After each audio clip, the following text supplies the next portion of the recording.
అందరికీ నమస్కారం. చాలా రోజులైంది సినిమాలు చూసి మనం. సో, ఈ సినిమాకి వెళ్దామా వద్దా అనుకుంటూ ఉన్నాను. సరే ఇంకా మామూలు రెగ్యులర్ అంటే ఆల్రెడీ సినిమా చూసాం, చాలాసార్లు చూసాం. ఇక అలాగే యూట్యూబ్లో కూడా చూసాం. సో మళ్ళీ దానికి టికెట్ పెట్టాలను ఎందుకని అనుకుంటూ ఉన్నాను. సరే ఇంక నిన్న మంగళవారం. సో డిస్కౌంటెడ్ టికెట్స్ అనమాట. సో $10-12 పెట్టే కంటే $6 పెట్టచ్చులే అని చెప్పి వెళ్ళే సినిమాకి. బోరు కొడుతుందేమో, నిద్రపోతానేమో అనుకున్నా కానీ బట్ సినిమా ఇప్పుడు ఇన్ని సంవత్సరాలు అయినా కానీ ఆ గ్రిప్ అలాగే ఉంది. సో నేను మన ఇంటర్మీడియట్లో ఉన్నప్పుడు చూసా. Intermediate first year second year గుర్తులేదు. అప్పుడు మా అన్న తిరుపతిలో మెడిసిన్ చేస్తూ ఉన్నాడు అనమాట. సో నెల్లూరులో మొలపేటలో ఉండేవాళ్ళం మేము. సో ఇంటికి వచ్చినప్పుడు ఈ సినిమా రిలీజ్ అనమాట. సో మాకు అంతమంది రాపూర్లో ఉన్నప్పుడు శ్రీనివాస, వెంకటేశ్వర అని చెప్పి 2 థియేటర్లు ఉండేవి.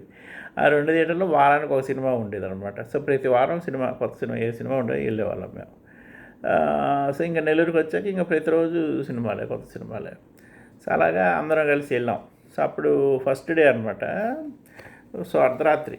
సో ఐ థింక్ నా 12 షోనో ఏదో సంథింగ్. సో అప్పుడు మాకు రెగ్యులరు టికెట్టు అంటే దొరకలేదు. ఇంకా ఫ్రంట్ సెకండ్ రోలో అలా కూర్చున్నాం. ఇంకా కూర్చొని చూసాం. సో అప్పుడు అంటే ఇప్పుడు ఈ రోజుల్లో ఏంటంటే ట్రైలర్లు, ఆడియో షూట్లు ఇవన్నీ ఉండి సినిమా గురించి తెలిసేది. బట్ అప్పుడు దాని గురించి అసలు ఏం తెలియదు మనకి.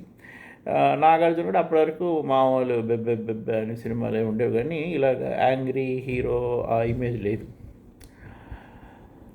సో ఇది అందరికీ మంచి ఒక షాక్ అనమాట. అంటే బాగా భలే ఉంది సినిమా అన్నట్టు అనిపించింది ఆ సినిమా చూశాక. అంటే రఘువరన్ విలను ఇది కానీ, నాగార్జున చైన్ తెంపేది, ఇంకా జేడి చక్రవర్తి పొగరుగా మాట్లాడడం, నానాజీ, సాయి చందు, అమల బబ్లీగా, మళ్ళీ సుబలేఖ సుధాకరు ఫన్నీగా, ఇలాగా అన్ని రకాలు బాగా కలిసాయి అన్నమాట. ఇది ఇంకో విశేషం ఏంటంటే ఈ సినిమాలో ఉన్న క్యారెక్టర్ని చాలామందిని మళ్ళీ తర్వాత కలిసి నేను ఉత్తేజ్ ఉంటాడు కదా, క్యాంటీన్లో ఉంటాడు. అతను మళ్ళీ మాకు సరస్వజ నాటకంలో మిస్సమ్మ నాటకంలో వేసాడు అనమాట. సో ఇక్కడికి వచ్చాక అతనితో మాట్లాడాం. అలాగే తనికెళ్ళ భరణి గారు కూడా ప్రతిసారి వస్తూ ఉంటారు ఇక్కడికి డాలస్కి. నేను కూడా మాట్లాడాను సార్ 2 సార్లు. ఇక్కడ డాలస్లో మాట్లాడాను. తర్వాత రవీంద్ర భారతిలో వెళ్ళినప్పుడు కూడా గుర్తుపెట్టాడు. మళ్ళీ వచ్చావా ఇక్కడికి అనేసి. సో అలాగా తర్వాత మళ్ళీ సాయి చంద్ని డెట్రాయిట్లో ఒకసారి వస్తే డెట్రాయిట్ లిటరేచర్ క్లబ్ దాంట్లో చీఫ్ గెస్ట్కి వచ్చాడు అనమాట. సో అప్పుడు ఆయన కలిసి అన్నది నేనే ఇంటికి డ్రాప్ చేయాల్సి వచ్చింది. అదే మీ నాన్నగారు త్రిపురేణి గోపీచంద్ గారు చనిపోయిన రోజే నేను పుట్టానంటే, అలా పుట్టారా అని చెప్పాను. సో ఆయన బాగా మాట్లాడారు. ఆయన కూడా రోల్ బాగుంటుంది ఈ సినిమాలో. మంచి తర్వాత ఆయన ఎక్కువ విప్లవ సినిమాలు చేసేవాడు, దీంట్లో చేయలేదు. మళ్ళీ తర్వాత శేఖర్ కమల తీసుకొచ్చాడు. ఇప్పుడు కొంచెం అప్పుడప్పుడు చేస్తూ ఉన్నాడు. ఈ సినిమా గురించి నవతరంగంలో రాశారు మన కీర్తిశేషులు కత్తి మహేష్ గారు అనమాట. మంచి రాస్తారు, ఆయన బాగా రాస్తారు. నవతరంగా మంచి మంచి సినిమాల గురించి రాశారు. అప్పుడు నేను ఈ సినిమా గురించి అబ్జర్వ్ చేసింది ఒక 2 లైన్లు రాశారు అనమాట. ఏమిటంటే ఈ సినిమాలో నాగార్జున వాళ్ళ అన్న కూతురు కీర్తిని హాస్పిటల్ నుంచి తీసుకొచ్చేటప్పుడు చేజింగ్ సీన్ ఉంటుంది. ఆ సీన్లో వెనకాల ఒక అంబాసిడరు వీళ్ళని చేజ్ చేస్తారన్నమాట. అది ATU 2345. తర్వాత నాగార్జున రౌడీగా పెరిగి గణేష్ని కోర్టుకి తీసుకెళ్ళేటప్పుడు ఇదే కారు వాడతారు, ATU 234. ఇదే కారు ఫస్ట్ ఉంటుంది. సో అంటే అప్పుడు విలన్ కారు వీళ్ళే వాడుకున్నారు, అంటే అదే కారును వాడుకున్నారు. అంటే షూటింగ్లో వేరే కారు లేక వాడుకున్నారేమో అని చెప్పి రాస్తే ఇట్లా అవుతూ ఉంటాయి, ఇది bloopers, one of the blooper అన్నట్టు అన్నారు. తర్వాత నేను ఆలోచిస్తే సరే రాసేసాం, అప్పుడు అయిపోయింది. తర్వాత ఆలోచిస్తే ఇంకొక ఆప్షన్, ఇంకొకటి అది కూడా అనిపించింది. ఏమిటంటే ఇప్పుడు నాగార్జున మళ్ళీ రౌడీజం అవి స్టార్ట్ చేసి భవానీ వాడి డబ్బులు అంటే భవానీ వాళ్ళు చందాలు ఇస్తుంటే వాళ్ళని ఆపుతాడు, వాళ్ళని ఆపుతారు అనమాట. అలాగా అతని వెహికల్స్ కూడా ఇతను తీసుకుని ఉండొచ్చు. అతని ఆస్తులు లాక్కోవడం, అతని దందాలు లాక్కోవడం వాటిల్లో పాటలో అతని వెహికలే తీసుకొని నీది కాదు నేను చూసుకుంటా అన్నట్టు చెప్పుండొచ్చు. అది అయ్యి ఉండొచ్చు. కాకపోతే నిన్న ఇంకోటి కొత్తగా కనిపించింది. నేను ఏదంటే ఈ కార్లు చూస్తుంటే అదే చూస్తూ ఉన్నాను. 3 కార్లలో వీళ్ళు కోర్టుకు వస్తారు. కోర్టుకు వచ్చాక మళ్ళీ ఇంకో కార్ వస్తుంది అనమాట. ఇంకో కార్ ఏమిటంటే వచ్చి ఇలాగా వాళ్ళ అన్న కూతురిని కిడ్నాప్ చేశారు, చచ్చిపోయింది అని చెప్పడానికి, సాడ్ న్యూస్ చెప్పడానికి ఫాస్ట్గా వస్తుంది. ఆ కారు కూడా ఇదే కారు. ఆ టైంలో పక్కన 3 కార్లు ఉంటాయి. అంటే ఆ 3 కార్లలో మొదటి కారు తీసుకుని ఈ షాట్ వాడేసి దాంట్లో ఇంకో కారు పెట్టారు. సో ఇది మాత్రం బ్లోపరే. ఎందుకంటే ఆ కారు ఆల్రెడీ అక్కడ ఉంది. ఆల్రెడీ అంటే పార్కింగ్లో ఉంది. పార్కింగ్లో ఉన్న మళ్ళీ ఇంకోసారి అదే కార్లో వీళ్ళిద్దరు రావడం అనేది తప్పే. సో బట్ అది అంటే చిన్న మిస్టేక్ అది. బట్ ఓవరాల్గా ఆ సినిమా టేకింగు నిజంగా అంటే మన వాళ్ళ సినిమా వాళ్ళు కూడా అంటుంటారు, తెలుగు సినిమా శివకు ముందు శివకి తర్వాత అన్నట్టు. అది నిజంగా ఒక మంచి ట్రెండ్ సెట్ చేశాడు మన రామ్ గోపాల్ వర్మ. స్టడీ క్యాంప్తో చేజింగ్ సీన్లన్నీ కూడా తర్వాత అందరూ ఫాలో అయ్యారు. ఇట్లాగా చాలా సినిమాలు వచ్చాయి. అది కూడా మంచి బాగుంటుంది. మంచి నేను తెలుగు సినిమాల్లో అప్పటివరకు ఏది చూసినా మ్యాక్సిమం 2 సార్లు చూసుకుంటానేమో. ఈ ఒక్క సినిమాని 4 సార్లు అదే రికార్డు, మా పర్సనల్ రికార్డు. తర్వాత రంగీలా కూడా 4 సార్లు చూసా. అంటే ఈ 2 సినిమాలే 4 సార్లు నేను చూసిన సినిమాలు. మళ్ళీ అంటే తర్వాత చూసినవి వేరే అనుకోండి, కానీ ఇదే ఇండియాలో అలాగా 4 సార్లు చూడడం అనేది ఈ 2 సినిమాలే. రామ్ గోపాల్ వర్మ ఆ ఫైర్ ఉండేది. అంటే రంగీలా కానీ, కంపెనీ, సర్కారు, శివ, ఈ సినిమాలన్నీ కూడా బాగా. నాగార్జున కూడా ఒక టోటల్గా ఒక యాంగ్రీ మ్యాన్ లాగా మంచి హ్యాండ్సమ్గా మళ్ళీ అలాగా బాగా చూపించాడు. అమల కూడా బాగా బబ్లీగా ఉంటుంది, బాగుంది. ఇంకోటి వీళ్ళు నా శుభలేఖ అని చెప్పే సీన్లో వాళ్ళు భాషా చెల్లెలు కూతురు పెళ్ళి అని చెప్పి అంటారు అనమాట. అప్పుడు నాగార్జున ఏమిటంటే కీర్తికి బాగాలేదు, నేను హాస్పిటల్కి వెళ్ళాలంటారు. వీళ్ళు ఎక్కడికి వెళ్తున్నారు? హనుమకొండకి పెళ్ళికి వెళ్తున్నారు. సో మనం అప్పుడు నెల్లూరులో ఉన్నాం. నెల్లూరులో ఉంటే మనకు హనుమకొండ తెలియదు. హనుమకొండ అనేది వరంగల్లో తెలుసు. మళ్ళీ కాజీపేట ఏదంటే తర్వాత సంవత్సరం నేను ఇంజనీరింగ్ సెలక్షన్స్కి వెళ్ళినప్పుడు ఉస్మానియా జేఎన్టీ అక్కడికి వెళ్ళినప్పుడు అప్పుడు కాజీపేట స్టేషన్ కాబట్టి కాజీపేట ఐడియా చూసాం ఒకసారి. కాకపోతే హనుమకొండ తెలియదు. కట్ చేస్తే మా ఆవిడ ఊరు హనుమకొండ అనమాట. సో ఇంకా ఈరోజు మా పెళ్లి రోజు కూడా అనమాట. సో అలాగా హనుమకొండ అంటే అంటే అప్పట్లో తెలియదు కానీ బట్ ఇప్పుడు హనుమకొండ అంటే ఓకే మనకు బాగానే పరిచయం. ఇప్పుడంతా తెలిసిపోయింది. కలెక్టర్ ఆఫీసు అట్లా, ఇంకా భద్రకాళి గుడి, బట్టల బజారు, ఇలాగన్నీ అనమాట. సో అది తమాషా. ఇంకా సినిమా ఓవరాల్ బాగుంది. ఇంకా గణేష్ డైలాగ్ అన్నీ కూడా మా ఫ్రెండు శేఖర్ చెప్తాడు. అతనికి అన్నీ విలన్ సినిమాలు బాగా ఇష్టం అనమాట. అప్పట్లో సత్యరాజు వీళ్ళందరినీ ఫాలో అయ్యేవాడు. గణేష్ డైలాగ్ అయితే ఎప్పుడు చెప్తున్నాడు, బాబు నువ్వు కొత్త, చెప్పినట్టు విను, అది ఇది అంటూ ఉంటే ఆ డైలాగులన్నీ మాకు పట్టుకొని యాక్టింగ్ చేసి చెప్పేవాడు. మళ్ళీ రఘువరన్ డైలాగ్ అయితే ఇంక అందరూ మాట్లాడేవారు. 2 లారీలు తీసుకెళ్ళి నరికేయడం అలాగా. మళ్ళీ కృష్ణారెడ్డి నీ తలకాయ మీద మెడకాయ ఉండదు, ఇట్లాంటి అన్ని డైలాగులు బాగుంటుంది. బట్ ఈ సినిమాలో మంచి డైలాగులు యాక్చువల్గా. మళ్ళీ తనిఖీల వారిని కూడా పోలీస్ స్టేషన్లో నేరుగా రాగానే పర్మిషన్ తీసుకుని రావాలంటే మళ్ళీ వెనక్కి వెళ్ళి తలుపు తీసి రావుతా అంటాడనమాట. తమాషగా ఉంటుంది అంటే ఆ డైలాగులన్నీ కూడా. మళ్ళీ నాగార్జున డైలాగులు కూడా అందరూ ఇది మనకెందుకు అని అనుకోవడం వల్లే ఈ దేశం ఇలా తగలడింది అని చెప్పడం అదొకటి. ఆ డైలాగ్ అంటే హీరో డైలాగ్ కూడా మంచి పవర్ఫుల్గా ఉంటాయి. మళ్ళీ ప్రిన్సిపల్తో కూడా ఆ జేడీ ఫైటింగ్ అయినప్పుడు చెప్తారనమాట. అంటే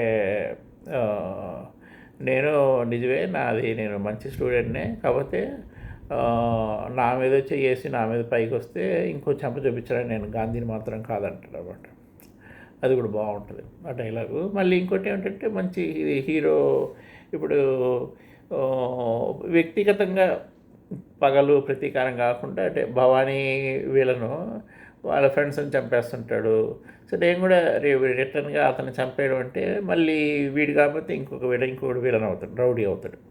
అలా కాదు, ఈ సిస్టమ్ని మార్చేయాలి, సిస్టంలోంచి సిస్టమ్ని క్లీన్ చేయాలన్నట్టు ఆ అప్రోచ్ బాగుంటుంది. అది కూడా మంచి అంటే డైరెక్టరు, రైటరు వీళ్ళిద్దరికీ క్రెడిట్ ఇవ్వచ్చు. ఇంకా ఈ సిస్టమ్ కూడా బాగా చూపిస్తాడు అనమాట. అంటే భవానీ దగ్గరికి జేడీ వెళ్ళి నాకు హెల్ప్ కావాలన్నప్పుడు భవానీ ఏంటంటే జేడీకి హెల్ప్ చేయడు.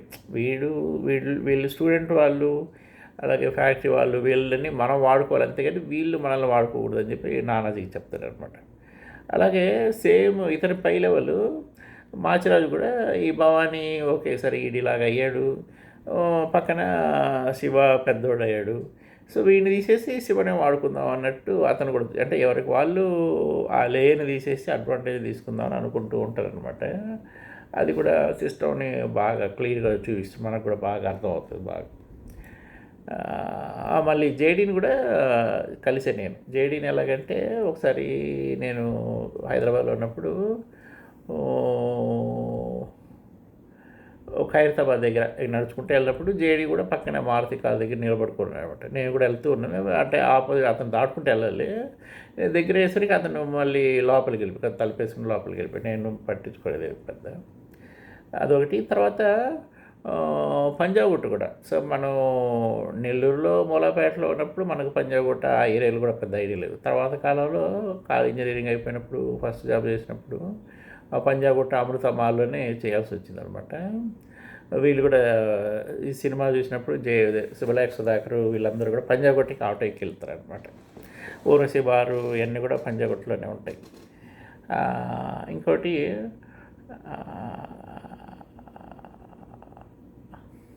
సో అది బాగా అలాగా అన్నమాట సినిమా అంతా కూడా. మన సుందర మాస్టర్ గారు, సుందర రామకృష్ణ గారు కూడా దీంట్లో కాలేజీ ప్రొఫెసర్, అదే టీచర్కి ప్రొఫెసర్ లాగా ఉంటారు. ఆయన మన డాలస్కి వచ్చారన్నమాట చాలాసార్లు కాలిఫోర్నియాకి వచ్చినప్పుడంతా ఫోన్ చేసి అమ్మ శ్రీనివాసులు బాగున్నావా అని చెప్పి మంచి పద్యాలు బాగా పాడతారు అనమాట, కంటసాలలాగా. ఆ పద్యాలు వినిపిస్తూ ఉండేవాళ్ళు. ఇక్కడ వచ్చినప్పుడు ఏకపాత్రాభినయం, దుర్యోధనుడు, పడక సీను ఇట్లాంటి వాటికి అన్నిటి కూడా వేసేవాడు. మళ్ళీ తర్వాత శ్రీకాళహస్తి మహత్యం దాని నుంచి కూడా పాటలు వినిపించేవాడు అనమాట. అవి ఒక సీడీ చేశారు ఎవరు అని చెప్పి నాకు కూడా ఒక కాపీ ఇచ్చారు సీడీ. సో అలాగా ఆయన కూడా కలుస్తూ ఉండేవాళ్ళు బాగా. సో అలాగే సినిమాలో వాళ్ళు కూడా చాలా తర్వాత కాలంలో కలుస్తూ ఉండడం, వాళ్ళు కొంచెం ఈ సినిమా గురించి కూడా అప్పుడు ఆయన చాలా సినిమాల్లో ఇలాగ చేశాడు. ది శివ ఒకటి మంచి ఇదనమాట. బాగా ఆయన అంటే మంచి సీరియస్ ప్రొఫెసరు, వీళ్ళు అడ్డం పెట్టిన అదే క్లాస్కి అడ్డం చేస్తుంటూ ప్రిన్సిపల్ మీద కంప్లైంట్ అది బాగా చేశాడు మంచి న్యాచురల్గా. ఇక జేడీ కూడా అసలు అంటే ఆ చిన్న వయసు, ఆ మోటిమలు ఎర్రగా కొట్టాక కూడా మొహం అంతా ఎర్రగా అయిపోయి ఉంటుంది. ఇంకా అలాగా పొగరు బాగా చూపిస్తారు అనమాట. ఇంకా మంచి రెండింటిలో అట్లా ఈ డైరెక్ట్ కూడా అంటే సీన్ ఎక్స్ప్లెయిన్ చేసేది మనకు క్లియర్గా ఉంటుంది. నరేష్ని చచ్చిపోయాక నరేష్ ప్రెసిడెంట్కి పోటీ చేస్తాడు కదా, నరేష్ చచ్చిపోతాడు. సో అప్పుడు నరేష్ని ఇంకా కొత్తగా ప్రెసిడెంట్ పెట్టాలి. సో శుభలేఖ సుధాకర్ వచ్చి గోడ మీద వచ్చి నరేష్ మీద అడ్డంగా రెడ్ మార్క్ కొట్టేస్తామన్నమాట. అంటే అప్పుడు వీళ్ళందరూ నరేష్ జేడీ చక్రవర్తి అంతా నవ్వుతూ ఉంటారు, హే అంటే మొహం మీద ఫేస్ చూపించి మళ్ళీ ఆ ఫేస్ అలాగే ఉంచుతాడు. కాకపోతే శుభలేఖ సుధాకర్ మళ్ళీ గోడ మీద రాస్తుంటారు అనమాట. సో నవ్వుతున్న ఫేస్ మళ్ళీ సీరియస్గా అయిపోద్ది. తర్వాత గోడ మీద చూపిస్తే నరేష్ పేరు కొట్టేసి శివ అని రాస్తున్నాడు. అంటే వాడు ఒక పేరు కొట్టేసినందుకు హ్యాపీ లేదు, ఓకే వీళ్ళు ఎలక్షన్ నుంచి తప్పుకున్నారు అనుకుంటాడు. కాకపోతే శివ వచ్చాక ఓరిన ఆయన మళ్ళీ ఈడు వచ్చాడని చెప్పి కొంచెం సీరియస్ అవుతుంది. సో ఇలాంటి కైండ్ ఆఫ్ సీనే మళ్ళీ గణేష్కి కూడా వస్తుంది అనమాట. అదేమిటంటే గణేష్ అతన్ని కోర్టుకి అంటే పోలీస్ స్టేషన్ తీసుకెళ్ళి హ్యాండ్ ఓవర్ చేస్తారు. సో అప్పుడు వీడు గణేష్ ఏంటంటే నానాజీకి చెప్తాడు, నన్ను కోర్టులో వచ్చి బయటికి ఇరిపించండి బెయిల్ వల్ల ఏదో ఒకటి, లేదంటే నేను లోపలికి వెళ్ళానంటే నేను భవానీ గురించి అన్నీ చెప్పేస్తాను అంటారు. అప్పుడు వీళ్ళందరూ భవానీ ఏమిటంటే ఓకే వాడిని బయటికి తీసుకొచ్చేది కాదు, అక్కడే చంపేయండి అంటారు అనమాట. అప్పుడు వీళ్ళందరూ వీళ్ళందరూ వెళ్ళి లోపలికి వెళ్తారు. లోపలికి వెళ్ళి పోలీసుని లోపలికి వేసి వీడు తలుపు తీస్తారన్నమాట, జైలు వాడు రూము తీస్తే గణేష్ చూసి నవ్వుతాడు, ఆ బావో వచ్చారు నన్ను విడిపించేస్తుంది ఇట్లా ఫేస్ నవ్వుతూ ఉంటాడు. మళ్ళీ అది అలాగే చూపిస్తాడు, మళ్ళీ సీరియస్ అవుతాడు, ఎందుకంటే వీడు తుపాకీ తీసి కాల్చడానికి తీస్తాడు అనమాట. సో అది కూడా ఆ హ్యాపీ ఫేస్ నుంచి అలాగా ఇది సేమ్ గణేష్ జేడి వాళ్ళిద్దరికి ఒకేలా ఉంటుంది. అప్పుడు వీడు తుపాకీ కాల్చే ముందు టాప్ అని చెప్పి వాడి మీద తలతో మన నాగార్జున కొడతాడు అనమాట. అది కూడా బాగుంది, అంటే కాల్ చేస్తారేమో అనుకున్నప్పుడు టాప్ అని కొడితే వీడు పడిపోతాడు, ఏమైందని చూస్తే వెనకాల నాగార్జున కర్రతో కొడుతుంటాడు. సో ఇలాంటిదే మళ్ళీ సేమ్ నరేష్ గణేష్తో మాట్లాడినప్పుడు నరేష్ని వెనకాల నుంచి ఒకటి కర్రతో కూడా టాప్ అని కొడతాడు అనమాట. సో అలాగా మంచి ఆ టేకింగ్ ఇవన్నీ కూడా బాగుంటాయి. ఇంకా అది మన రామపురం కూడా వైలెన్స్ అని చూపిస్తారు, కానీ దాంట్లో రక్తపాతం ఏమి ఉండదు. సో ఇప్పుడు నరేషన్ చంపేటప్పుడు కానీ శుభలేఖ సుధాకర్ కానీ చిన్న కానీ ఆ టైంలో నరేష్ ఫేస్ తీసుకెళ్ళి ఒక రాయి మీద పైకి లాగా వదిలేస్తారనమాట. అలాగ పైకి లాగా చూపిస్తారు, కానీ కిందకు వదిలినప్పుడు సౌండ్ అంతే, ఫేస్ అలాగే చూపించు. అలాగే శుభలేఖ సుధాకర్ కూడా దగ్గరుండి వాడు గణేష్ పెద్ద గొడ్డలు తీసుకుని వాడు మొహం మీద కొడదామని చెప్పి గట్టిగా గట్టిగా కొడతాడు, అంతే అలాగే చూపిస్తాడు. సేమ్ చిన్న కూడా అంతే. సో ఇవి ఇప్పుడు ఈ మధ్య కాలంలో అంటే కాళ్ళు చేతులు నలిగిపోవడం, రక్తాలు వచ్చేయడం, అంటే ఇలా చూపించకుండా వాళ్ళ ఎమోషన్ చూపిస్తే సరిపోతుంది అన్నట్టు డైరెక్టర్ దాన్ని మనం అప్రిషియేట్ చేయాల్సిందే. సో అది అనమాట, సినిమా బాగుంటుంది ఓవరాల్గా. ఇంకా మా ఫ్రెండు మన శ్రీధర్ ఫ్రెండ్ సుబ్బారెడ్డి, కీర్తిశేషుడు సుబ్బారెడ్డి కూడా రఘువరన్లాగా ఉండేవాడు, అప్పటి పొడవుగా ఉండేవాడు, అలాగ లూజ్ చొక్కా వేసుకొని పంక్ స్టైలు, హెయిర్ కట్టు, ఇంకెనకాల జుట్టు ఇలాగ ఉండేవాడు. అప్పుడు రవి రవి అది చెప్పేవాడు.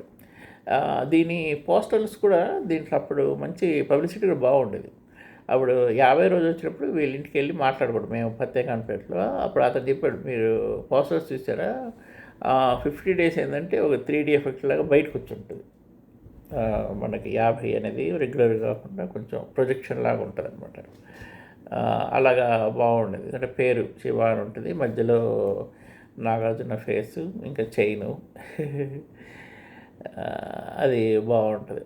సో మళ్ళీ తర్వాత వడకా విత్ వర్మలో ఆ కథ దీంట్లో అసలు శివ ఎలా వచ్చింది నాకు అని కూడా బాగా చెప్తాడు రామగోపాల్ వర్మ. అంటే అప్పట్లో కలెక్టర్ గారు అబ్బాయి ఆ టైంలో బాగా దగ్గర అవుతాడు అన్నమాట నాగార్జునకి. అతనితో ఇంగ్లీష్లో మాట్లాడటం, కొంచెం ఉన్న వాళ్ళందరిలోకి మంచి ఇంప్రెషన్ తీసుకొస్తాడు. అతనితో మంచి ఫ్రెండ్లా ఉండి ఇద్దరు ఆస్ట్రానమీ అట్లా డిఫరెంట్ టాపిక్స్ మాట్లాడుతూ అతన్ని మంచి ఇంప్రెస్ చేస్తాడు అనమాట. అప్పుడు ఒక సినిమాకి ఏదో గ్యాప్ వస్తుంది, ఒక సినిమా కథ బాగాలేదని చెప్పి గ్యాప్ వచ్చాక ఆ టైంలో మనవాడు నువ్వే వాడుకో అన్నట్టు వాడుకుంటే అప్పుడు ఎంటర్ ద డ్రాగన్ దీన్ని తీసుకొచ్చి దాంట్లో విజయవాడ అతని సిద్ధార్థలో జరిగినటువంటి ఆ రౌడీలు వాటిని తీసుకొచ్చి కలిపేసి చేస్తారు అనమాట. సో మంచి అది అంటే బిహైండ్ ద అసలు రాయడానికి ఏమి ఎలాగా కారణం అవన్నీ కూడా బాగుంటుంది నవల చదివాక. సో అది ఓవరాల్గా శివ జ్ఞాపకాలు.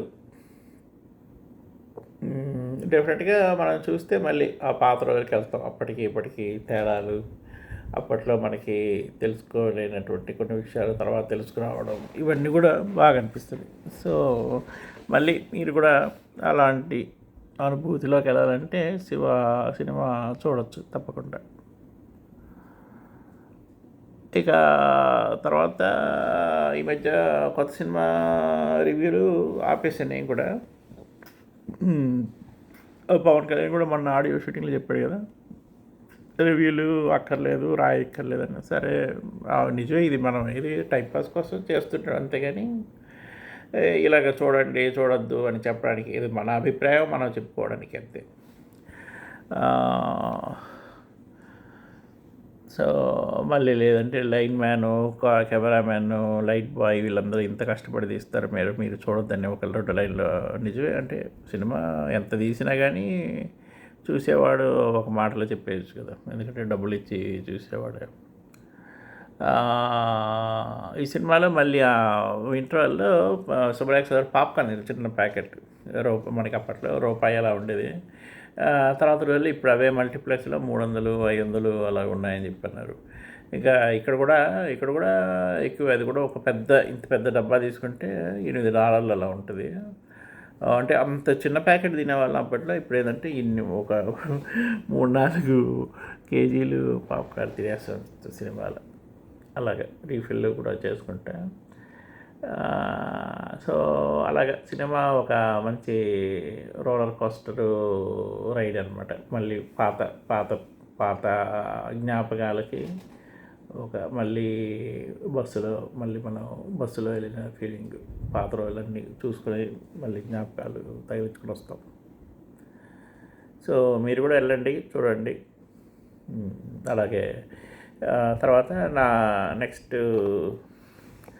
రివ్యూలో మేబీ అంటే వేరే ఈసారి కొత్త ప్రదేశాలు ట్రావెల్ గురించి ఏమైనా చెప్పచ్చు. నేను నెక్స్ట్ వీక్ నుండి డెలవేర్ వెళ్తున్నాను కొత్త జాబ్ కోసం. అక్కడికి వెళ్ళాక అక్కడ